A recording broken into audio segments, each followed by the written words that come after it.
Any particular curriculum must be guided by a philosophical. Any particular curriculum must be guided by a philosophical foundation that guides the country on the implementation on its economy, on its values, on its leadership, and it should be guided through active participation. All these things are not realized in the implementation process. So we recommend that there should be active stakeholders engagement, particularly on identifying the philosophical statements that guide the implementation process of this particular curriculum. Number two, the stakeholders support is withering. It's not there. And that's why there is a complaint all over from the teachers, the parents, and everybody is talking about this curriculum. So we are recommending there is need to have stakeholder support and engagement. The assessment too is subjective. It is not objective per se. There is need to streamline the aspect of the assessment too to become more objective, for it to realize the goal and objectives of the curriculum. Education should target or should be a solution to the pastoral challenges that the country is facing. This has not been realized. The designers, if I may say, they are working on utopia kind of atmosphere. What they want to present is not derived from the local community. It is not derived from the environment that we are living in. We are implementing curriculum, yes. You can imagine the same students in Nairobi, compare them with the students in Turkana. Do they fit in the same environment? So that one, education should be based on the need from the environment, so that it can fit and give solutions to the challenges that Kenyans are facing in their local area and local environment.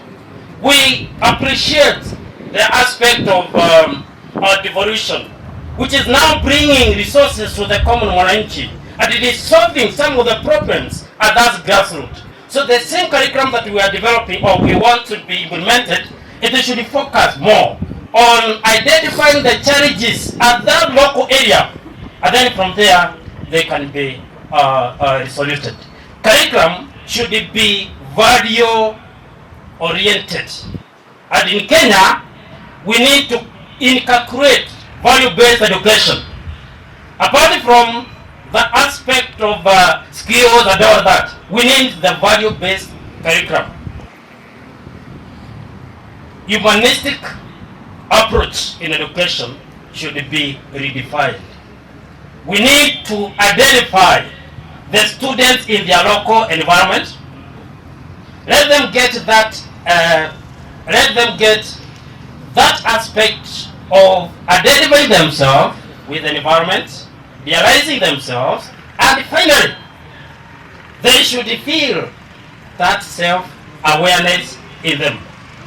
As I conclude, allow me to read a few recommendations that have been highlighted some. However, there are some more detailed report on the same. Retraining of teachers is very important. It has been emphasized. However, clear CBC implementation matrix is not well documented from primary up the way to the university. It should be well defined. Junior secondary that has been identified here should be docile at the primary level. And in this, there is need to have a very distinct section for the junior secondary. We have primary teachers who have done graduates, who have done degrees. Let them be redeployed to adult junior secondary. Junior secondary should have their own administrative units. They should not be governed by the same primary, for example, administration.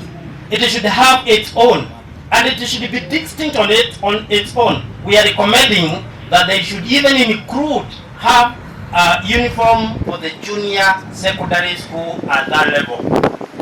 Then, digital learning and technology should be included in the CBC.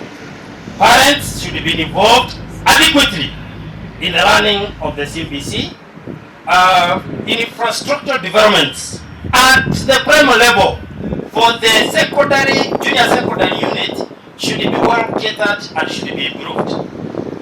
Training, we appreciate 3 years for the diploma at primary level. These 3 years is becoming cumbersome.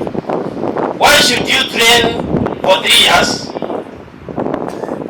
You train these teachers all the subjects. We are recommending let those who are being taught at the, for diploma for 3 years, let them have at least 3 subjects of their specialty.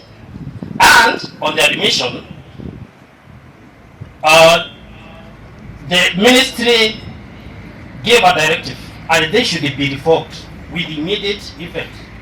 That if you have to join a teacher training college, you must have a C plane, and you must have cluster subject scoring a C. This one is causing more harm to our training colleges. What are you recommending? So we are recommending that the cluster subject should not be limited to C plane. Let them have a general C plane, then in their specialties have at least 2 subjects with at least a C for them to get that diploma in education. Talent academies should be emphasized. Talent academies, because we talk about competencies. In every sub-county, let's have a talent academy for us now to have where students can be going to learn the competencies for effective skills and competence development. Finally, what you have recommended, if CBC should live to its mandate and be effective, if it cannot be done away with, then it should be blended with 844 system. We blend the same with all the competencies, but domicile at the primary level. Thank you very much.